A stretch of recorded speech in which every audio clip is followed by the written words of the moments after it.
बार लंकाधीश्वर रावण ने विचार किया कि हमें भी मरना पड़ेगा। ऐसा विचार करके कहां पहुंचता है? ब्रह्म दरबार में ब्रह्मा जी के पास गया। ब्रह्मा जी के चरणों में प्रणाम किया। किसने? लंकाधीश्वर रावण। ब्रह्मा जी ने कहा आयुष्मान भव। आयुष्मान भव का मतलब जानते हैं? आपकी आयु लंबी हो। रावण ने कहा पितामह कैसा आशीर्वाद दे रहे हो? अरे आयु उसकी लंबी हो जिसे मरना पड़े।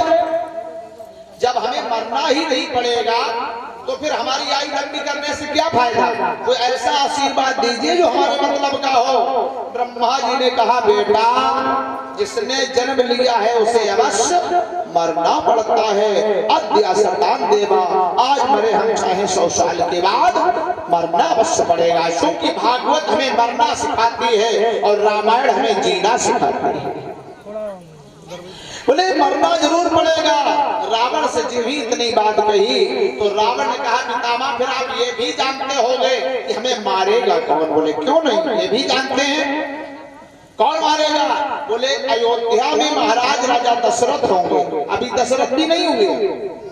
अयोध्या में महाराज दशरथ होंगे और दशरथ के पुत्र राम होंगे, वही तुम्हें मारेंगे। बोले अच्छा। उसी समय लंकाधीश्वर रावण वापस आता है और तपस्या करने चला जाता है। क्यों? साधारण जीवों पर तो जे साधारण एक समस्या है, पर देवों पर जे पाने को केवल हथियार तपस्या है। जाता है भगवान शंकर की तपस्या करता है। भगवान शंकर प्रसन्न हो जाते हैं। ब्रह्म ही बेटा वरदान मांगो। रावण ने कहा प्रभु यदि आप हमसे प्रसन्न हैं तो ऐसा वरदान दीजिए। बोले कैसा? कि दशरथ अंश पुत्र नहीं होए। दशरथ बहुत बढ़िया प्रश्न है। दशरथ अंश पुत्र नहीं होए। दशरथ अंश पुत्र नहीं होई। यहाँ वरदान दे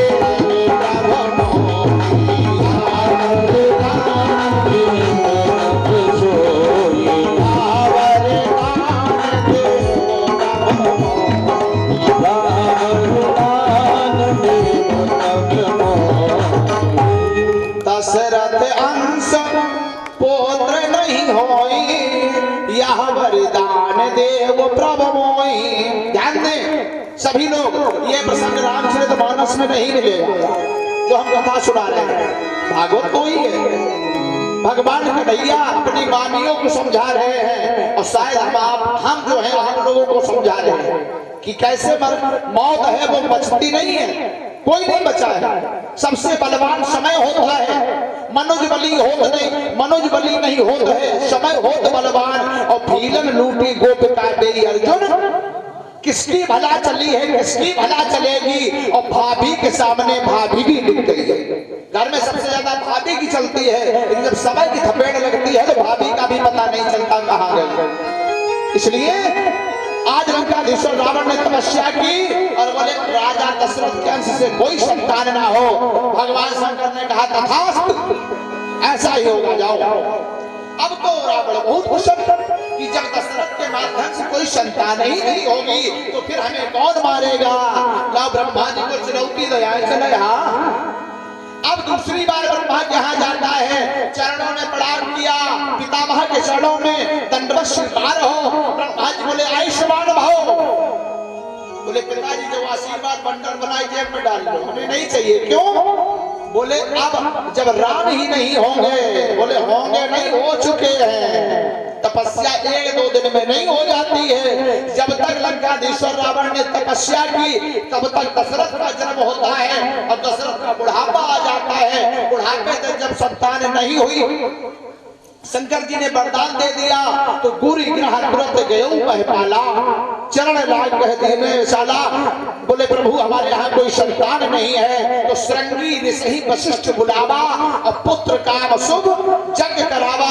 अब विद्युत समाज है, हमें खाली एक बार आप ये बता देना कि राम जन्म में दशरथ का अंश कहां से आया है? जिस समय भगत सहित मुनि आहुत दीनी प्रगटे अग्नि चरु कर लीने। आसमान से कोई चीज वस्तु गिरे और हमारे हाथ में आई, अधिकार किसका हुआ? हमारा हुआ ना।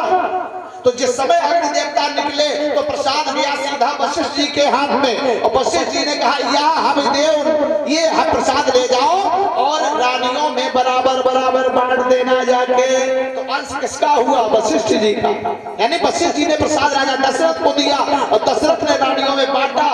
लगता है बांट भी नहीं पाए, अर्ध भाग कौशल्या ही देना, आधा कौशल्या को दे दिया। बंटवारा बिगड़ गया और आधा आधा दिया। कहानी लंबी है, समय कम है। कहने के तात्पर्य फिर कभी समय मिला तो आप लोगों को सुनाएंगे। तो कहने के तात्पर्य यज्ञ के माध्यम से, न दशरथ के माध्यम से न पंडित जी के माध्यम से, यज्ञ के माध्यम से राम का अवतार हुआ, पुत्रेष्ट के माध्यम से। और एक नहीं चार चार लालों का अवतार हुआ। इसलिए लंकाधीश और रावण तुम किस चक्कर में हो? राम का अवतार हो चुका है। जी इसने इतना सुना, विचार करता है अभी तो छोटे छोटे होंगे, अब दवाई मीस लिए तो काम हो जाएगा।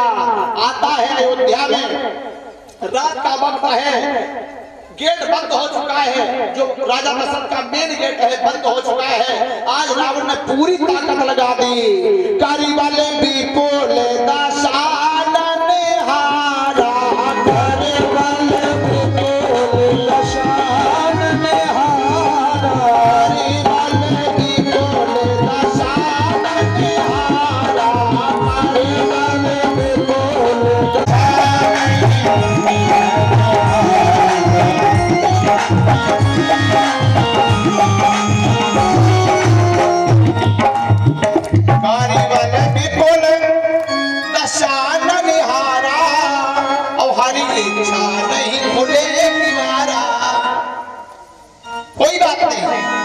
छोटे हैं, थोड़े बड़े होंगे, सरयू जी पर खेलने आएंगे तब हम काम तमाम कर देंगे। चला जाता है वापस।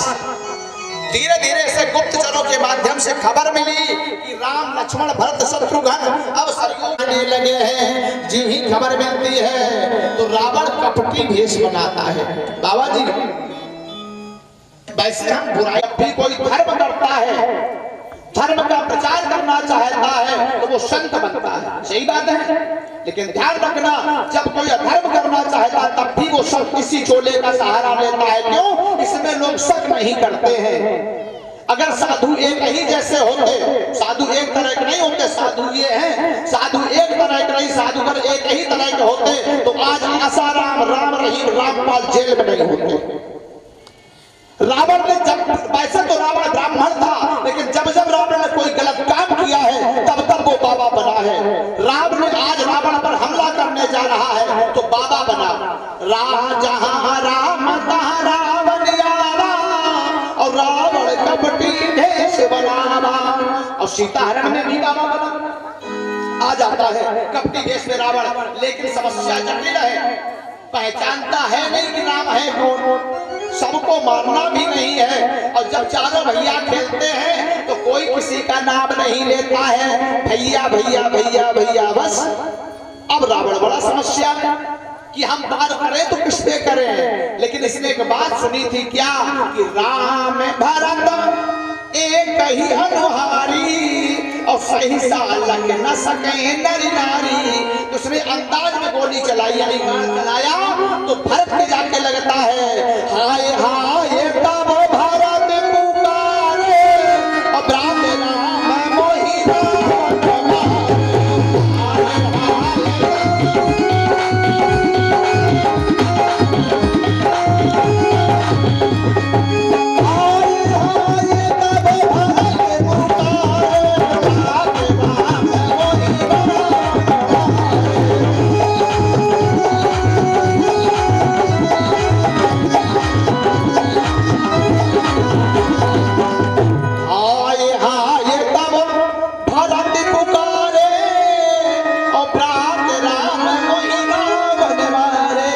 उसी समय जानते हो राम जी क्या करते हैं? ठूठा वाला बाण निकालते हैं। अगर कहना वाला निकालेंगे तो व्यवस्था बिगड़ जाएगी। रावण अगर आज मर जाएगा तो फिर रामायण पूरी कैसे होगी। बिने फन राम बानत ही मारा, जानते हो कहा जाता है, आकाश मार्ग में जाता है। एक दिन नहीं, 2 दिन नहीं, 3 दिन व्यतीत हो जाते हैं, कुछ भी ना खाया है ना पिया है, आकाश मार्ग में उड़ान भर रहा है, जीवित रहा महावरदानी। चौथे दिन लंका के फाटक पे जाके गिरता है। मंदोदरी बिजना लेके आई, बोले महाराज कहाँ गए थे, तुम्हारे रोसो आवाज गड़बड़ है। उसी समय लंकाधीश्वर रावण ने कहा कि देवी हम अपनी मौत पर विजय पाने गए थे, हम अपनी मौत पर विजय पाने गए थे। मंदोदरी ने कहा हम तो जान गए हो कि राम से ही आपका उद्धार होना है, इसलिए प्रभु अब भी सुधर जाओ। अब तो आप समझ गए कि राम आपकी व्यवस्था है, राम से ही तुम्हारी मुक्ति है। रावण ने कहा देवी हम जानते हैं राम से हमारी मुक्ति है, लेकिन हमारा शरीर जो है वो तामसी है। ओ ये भजन नहीं तामस देहा, हमसे भजन नहीं हो पाएगा, हमारा तामसी शरीर है, इसलिए भगवान से प्रेम से हम नहीं, हम तो पैर से उन्हें पाएंगे, प्रेम से नहीं पैर से पाएंगे। ध्यान रखना, भगवान उसी को मिलता है राम कह के मरे या फिर आराम कह के मरे।